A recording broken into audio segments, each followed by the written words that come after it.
and welcome to another weekly analysis behind the news. How would you like to be an elector in the Electoral College today?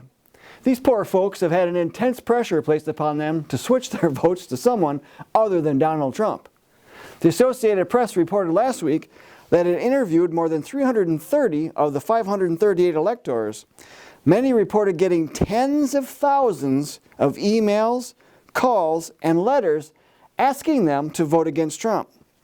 But the canvass found overwhelming support for the system and the nominee among Republican electors. The AP found only one pledge to Trump who will refuse to vote for him today. And some of these folks and their families received death threats, were stalked and harassed within the weeks leading up to today's Electoral College vote. Now, of course, most of these opponents are on the political opposite of President-elect Trump.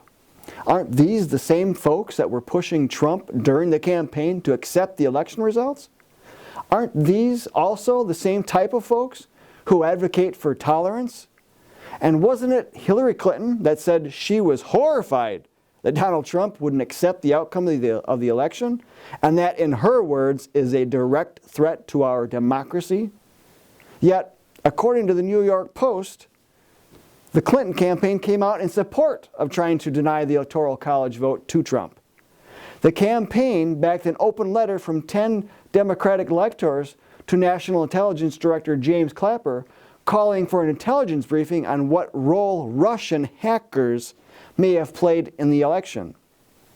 Now, recall that WikiLeaks released these emails, and Julian Assange has since stated that its source wasn't the Russians. The Washington Times reported that a close associate to Assange said last week that the source was a disgusted Democrat who had legal access to the information. So these came from an inside source.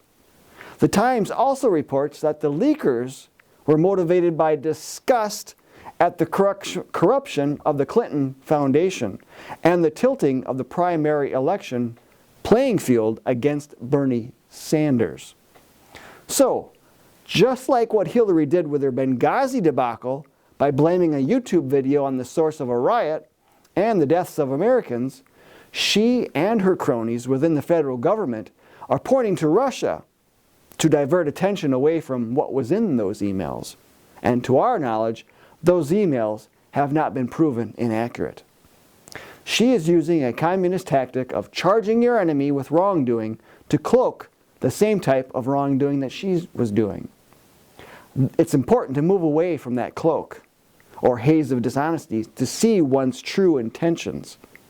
For instance, according to the New American, a Harvard law professor has stepped forward to offer free legal counsel to any elector who may face any legal consequences for switching a vote. The article continues, Republican elector Patricia Allen of Tennessee is particularly upset at this suggestion, declaring vet borders on bribery. Carried to this extreme, the day might come when the elector might be sold to the highest bidder. And this law professor demonstrates no embarrassment at his brazen attempt to subvert the constitutional method of electing the President of the United States. In fact, this very same professor balks at Trump's victory and believes that it is time to rewrite our Constitution. Now, normally this wouldn't raise too many red flags, as many leftists in the world of academia would love to change the Constitution to reflect their own socialist agenda. However, this one does raise many red flags, as this professor is none other than Lawrence Lessig, who is one of the key architects to call an Article 5 or Constitutional Convention, which has the potential to do exactly what Lessig wants, to rewrite the Constitution. In 2011, Lessig stressed the need for a convention on the basis of the fundamentally transformative changes that only a Constitution Convention could bring about. He wrote, even though it has never happened, however, a Constitutional Convention is the one final plausible strategy for forcing fundamental reform onto our Congress. But yet those conservatives who have placed all their eggs into one basket to fix the federal government via a convention, seem to have no problems with working with Lessig. And these include Mark Meckler of Convention of States and homeschool advocate Michael Ferris. So one has to ask, what is the real motive of these conservative leaders? Why are they standing shoulder to shoulder with someone who wants to rewrite the Constitution when they have emphatically denied time and time again that there is no danger of the Constitution being rewritten outside of the amendments they wish to propose? And why are they working with someone who supports the movement to fundamentally change the foundation of this country, from the Electoral College to the Constitution? This movement to block Trump from getting into office, funded by many leftist heads including George Soros, is not winding down their street riots. They're planning to ramp it up, starting with the pressure on the electors, to overwhelming the area during inauguration, to filling the streets every time Congress makes changes according to the agenda set forth by the executive branch. Remember that conservatives as a whole, as painful as the Obama administration was to them and to the country as a whole, did not fill the streets and advocate violence. Rather, it respected the rule of law and worked to make changes from the inside.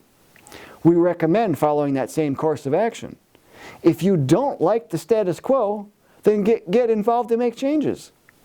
To help ensure that the Constitution leads the way back to limited government in D.C., we recommend that you join the John Birch Society today. Visit jbs.org for more information. And be sure to like and share this video with family and friends. Sign up for our e-newsletters and subscribe to our social media channels.